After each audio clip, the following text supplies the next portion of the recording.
Hey friends, and welcome back to Path of Exile for what is actually going to be my league starter for 3.27.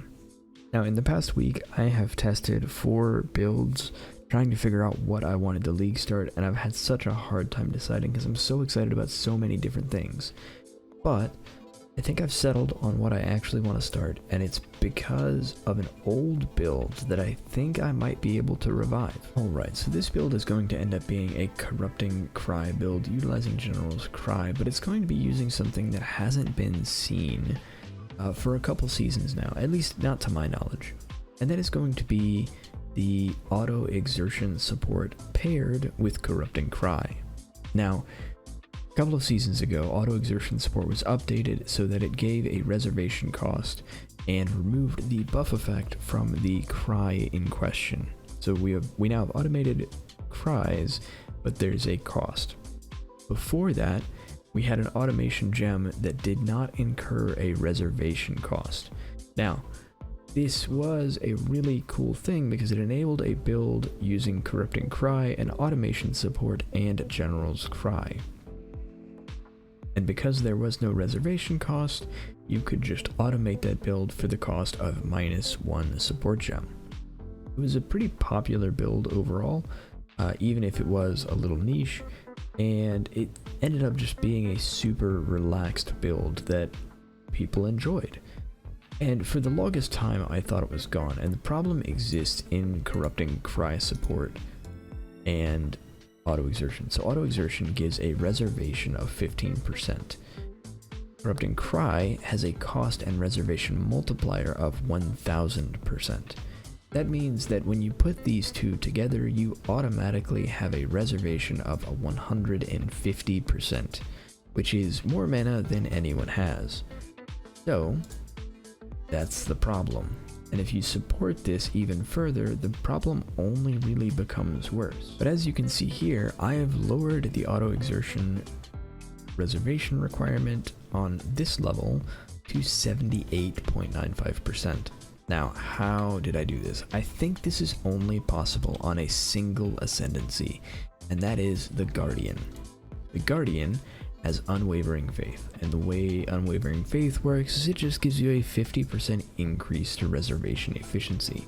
Now, I need this and every efficiency node that I can get to in this small area, so we've got mana mastery over here and all of the reservation from over here, and that is just enough to be able to reserve Herald of Purity and auto exertion. We can't fit Pride, we can't fit anything else. We have 89 mana. But there is hope. So the more reservation efficiency we gain, the better our cost is going to end up being. And so because we have such an extreme amount of reservation efficiency, we end up, I think, at least in PoB, being able to fit Pride, Herald of Purity, and a 5-link Corrupting Cry. Now, whether or not I can pull this off, and whether or not I can pull this off on a league starter, is going to be quite the question. Honestly, at this point, even with the low amount of support it has, I think it'll be just fine. So I've taken this character through everything up to Katava, and this is kind of what it looks like right now. Now, the cooldown of the Cry is not very good, so you can see it's a little slow. We can fix that with a boot enchant, not a boot enchant.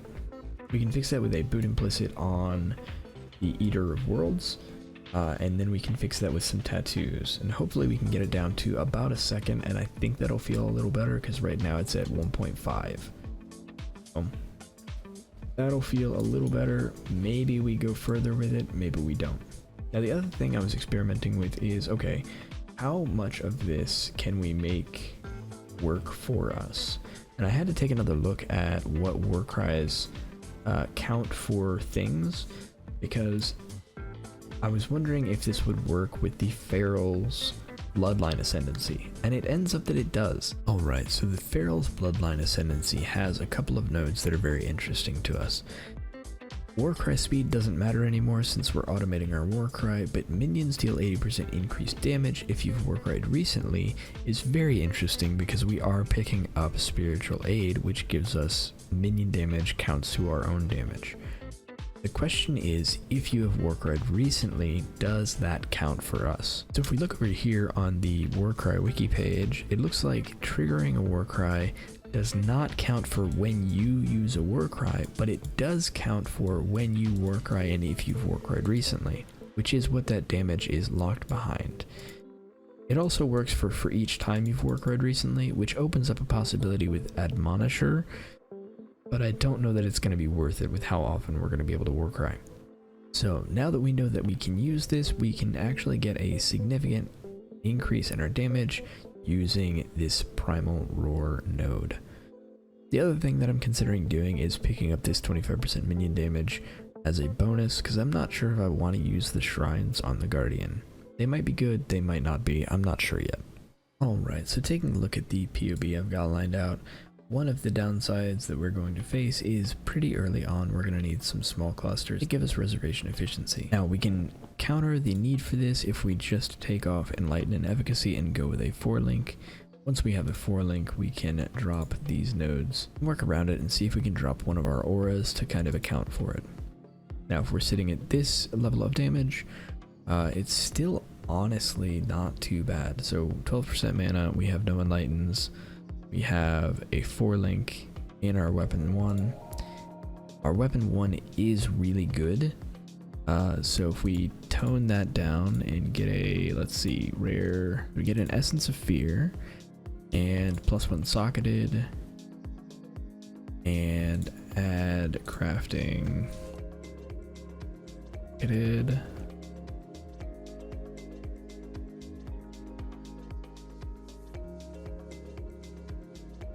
Alright, so now we have a 3 mod staff and we add this to the build, and that'll be our beginner staff. Which one do I have right now? We want that one. And then take off these. I think that's it.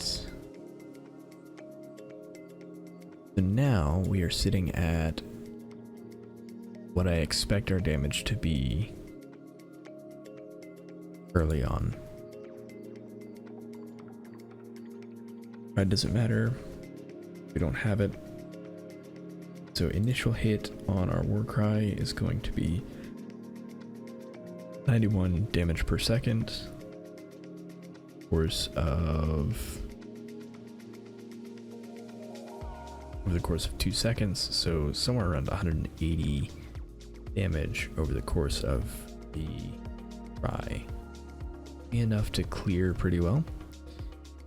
But yeah, this is the crazy idea I've been cooking up, and it's all just to bring back this super cozy build that I really enjoyed way back. Now I will be starting this, and I will be streaming this on League Start and streaming it for the first couple days of the league, and I'll be posting daily updates on the build and sharing how it's going.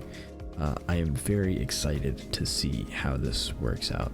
I don't know if it's going to be any good. There is hope for it to be good, but it's going to take a lot of work to get there, and this might be a terrible mistake. Now eventually what we're going to want to do is have Swift Affliction and Awakened Enlighten on this build, and that'll allow us to hit a nice amount of reserved mana. Then we grab all of this reservation efficiency, we get an amulet with charisma, and we make sure that our helmet and our body armor both have reservation efficiency. Once all that is going, we can enable Malevolence because we have an All's amulet. We can enable Pride, and then we can enable Disenlighten here. Save ourselves a little bit of trouble there. And with all that going, our 4 stacks is at 200k, and if we max effect and do 10, we're at 600. If we add back in these two, we're at 784. So this overall is the idea. I think it's going to be a slow process getting there, and I think this is probably not a good starter, which is why I don't recommend this. I want to start it because I'm excited about the idea and I want to see if I can push it. But I don't recommend it because I do worry about the advancement through maps, and so that gives me a little bit of concern. But I wanted to share this idea and show you what I've been cooking up and what I will be league starting and why. Which means everybody who has seen my video for the Elementalist Phys DoT, you are right here. I'm right here. I'm not that far away. I'm going to be doing the same kind of advancements as you are. So don't worry if you need help working on any of your stuff. I'm going to be working on similar stuff right next door. Drop in the stream, drop in the comments, let me know if you need any help, and I'm happy to help you out. Thank you all so much for watching. I hope you're excited for the league start. I cannot wait to get started with this crazy idea for a build. And if you want to check out how it's going, stop by stream. I will be starting the stream about an hour before league launch, and we'll be going pretty hard on day 1, and on day 2 I'll probably start somewhere around midday, and we'll go hard again every day for the first 5 or so days. But yeah, thank you so much for watching, and I'll see you next time.